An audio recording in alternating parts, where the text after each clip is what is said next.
我想直接同大家分享下，大家心目中乜嘢叫做 branding 啊？大家呢個字唔陌生㗎，但係放心啦，包括我在內咧，都冇可能三言兩語講得到。咁但係如果我翻查翻字典咧，原來 branding 係等於 public image。咁即是意思係人哋坊間點樣去認可你咯？大家大眾對你嘅印象。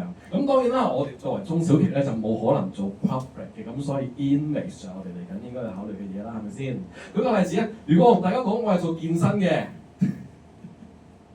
大家信唔信啊？信先奇。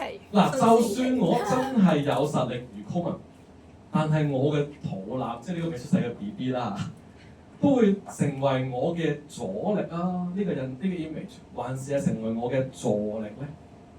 大家心中有數喎，咁所以原來 image 呢個概念係只要認識你嘅人都會有，但係我哋如何 leverage 呢個 image 去成為我哋生意上嘅助力，令到大家更加容易介紹生意俾我，又或者係令到大家喺介紹生意俾我之後更加容易去 close deal 咧？舉個例子，第一間嘅美容院你見到佢嘅 IG 係咁樣嘅 colourful 啊嗬，咁但係望落去唔係好高檔啫，係咪？第二間美容院咁樣嘅，望落去好似 high class 啲咯喎。咁的而且確兩間美容院嘅收費有分別啦。但係第三間美容院係咁樣嘅。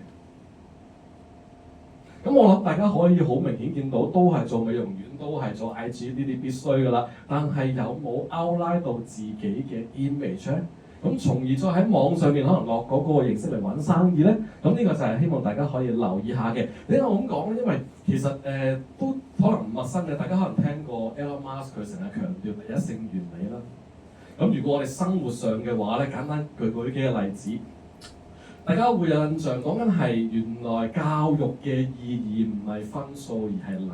OK， 咁大家我哋成日都會幫我仔追分數，又或者健康嘅真正意義唔係嚟自於醫療而係自律，又或者做生意嘅真正意義唔係價錢而係provide緊價值。OK， 咁所以喺 image 嘅時候，我哋考慮就會諗，到底我哋provide嘅價值係俾邊一個類型嘅人睇，用咩形式provide緊啲乜嘢嘅痛點幫佢哋解決問題啦。OK， 咁所以我希望大家嚟緊 image 嘅時候咧，都係你呢個方向着眼。舉一個例子，啱啱先2月份嘅啫，咁我幫一個美容院去做廣告啦，我係做 online marketing嘅 ，OK， 咁你會見到我用咗大概137蚊左右一個 lead，就一個月揾咗200幾個俾佢。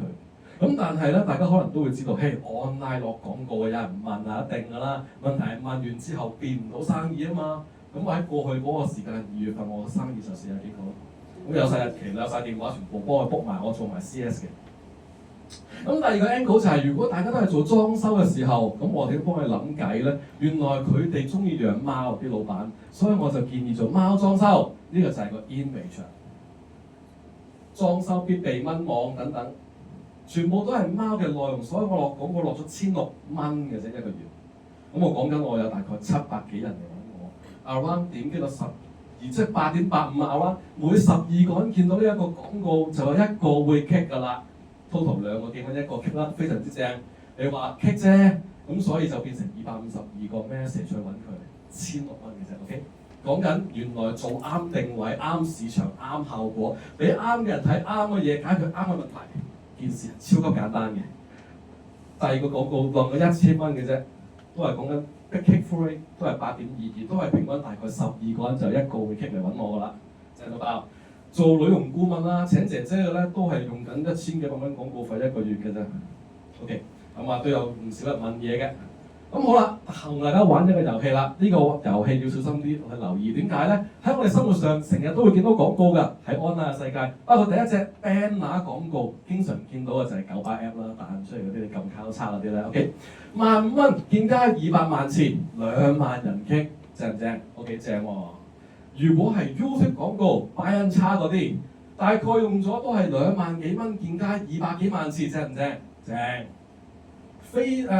SEM 關鍵字廣告8000蚊700幾人 click， 少好多喎，又或者 Facebook 世界，就算啦，冇 cap 到咧，冇 cap 到唔緊要。Facebook 世界同樣地有200幾萬嘅見街次數㗎。